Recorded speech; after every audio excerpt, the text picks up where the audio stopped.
The human voice. It's the instrument we all play. It's the most powerful sound in the world, probably. It's the only one that can start a war or say, I love you. And yet many people have the experience that when they speak, people don't listen to them. Why is that? How can we speak powerfully to make change in the world? What I'd like to suggest, there are a number of habits that we need to move away from. I've assembled for your pleasure here 7 deadly sins of speaking.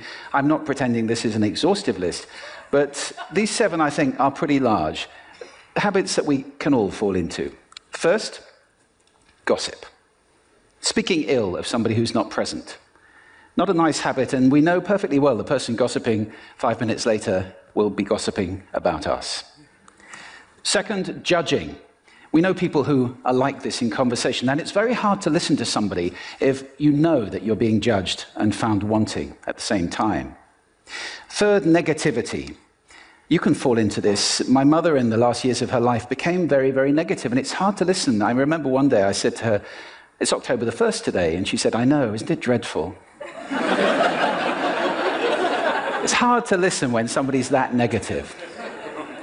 And another form of negativity, complaining. Well, this is the national art of the UK. It's our national sport. We complain about the weather, about sport, about politics, about everything. But actually, complaining is viral misery. It's not spreading sunshine and lightness in the world. Excuses. We've all met this guy. Maybe we've all been this guy. Some people have a blame thrower. They just pass it on to everybody else and don't take responsibility for their actions. And again, hard to listen to somebody who's being like that. Penultimate, the 6th of the 7, embroidery, exaggeration. It demeans our language, actually, sometimes. For example, if I see something that really is awesome, what do I call it? And then, of course, this exaggeration becomes lying, out-and-out lying, and we don't want to listen to people we know are lying to us. And finally, dogmatism. The confusion of facts with opinions. When those two things get conflated, you're listening into the wind. You know, somebody is bombarding you with their opinions as if they were true. It's difficult to listen to that. So here they are, 7 deadly sins of speaking. These are things I think we need to avoid. But is there a positive way to think about this? Yes, there is.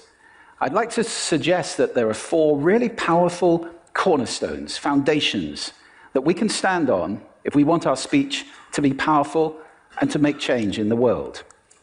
Fortunately, these things spell a word.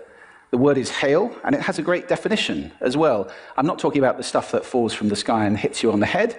I'm talking about this definition, to greet or acclaim enthusiastically, which is, I think, how our words will be received if we stand on these 4 things. So what do they stand for? See if you can guess. The H, honesty, of course. Being true in what you say, being straight and clear. The A is authenticity, just being yourself. A friend of mine described it as standing in your own truth, which I think is a lovely way to put it. The I is integrity, being your word, actually doing what you say, and being somebody people can trust. And the L is love. I don't mean romantic love, but I do mean wishing people well. For 2 reasons. First of all, I think absolute honesty may not be what we want. I mean, my goodness, you look ugly this morning. Perhaps that's not necessary. Tempered with love, of course, honesty is a great thing. But also, if you're really wishing somebody well, it's very hard to judge them at the same time.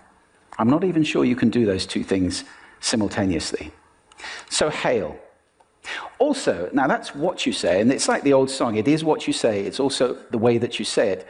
You have an amazing toolbox. This instrument is incredible, and yet this is a toolbox that very few people have ever opened.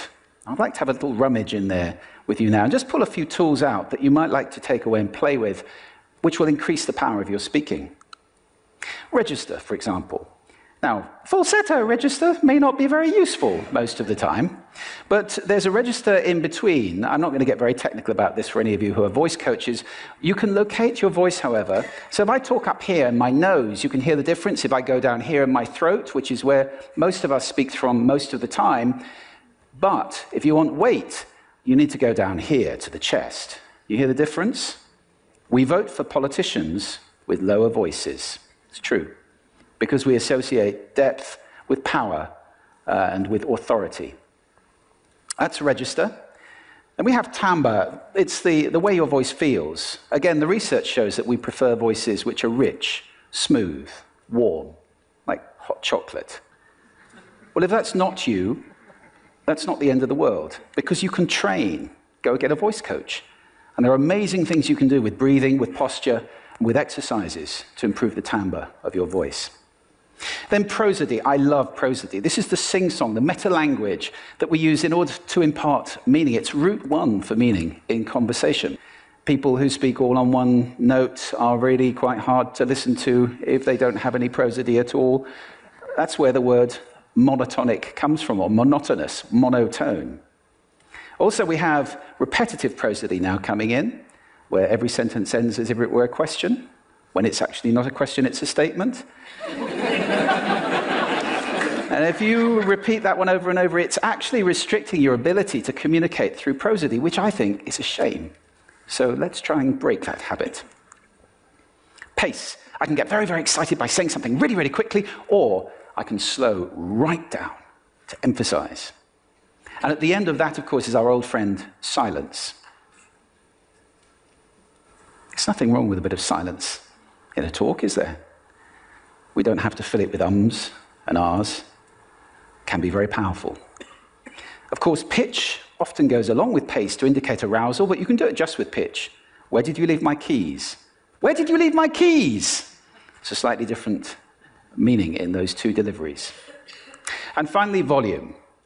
I can get really excited by using volume, sorry about that if I startled anybody, or I can have you really pay attention by getting very quiet.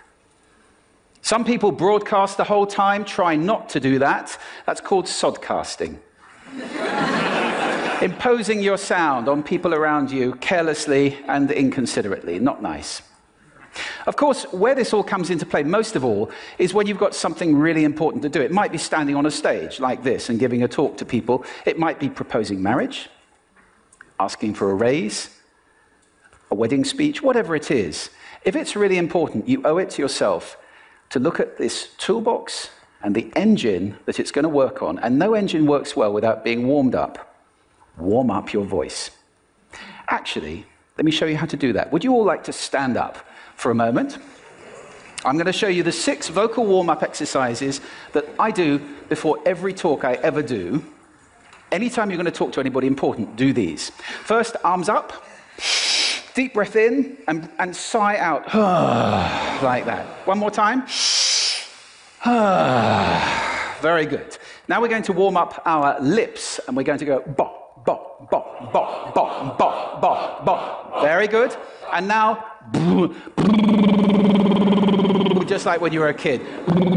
Now your lips should be coming alive. We're going to do the tongue next with exaggerated la, la, la, la, la, la, la, la, la. Beautiful. You're getting really good at this. And then roll an R.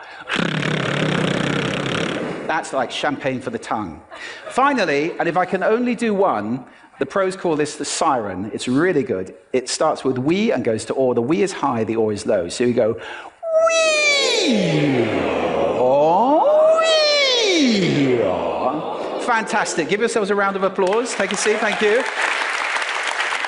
Next time you speak, do those in advance. Now, let me just put this in context to close. This is a serious point here.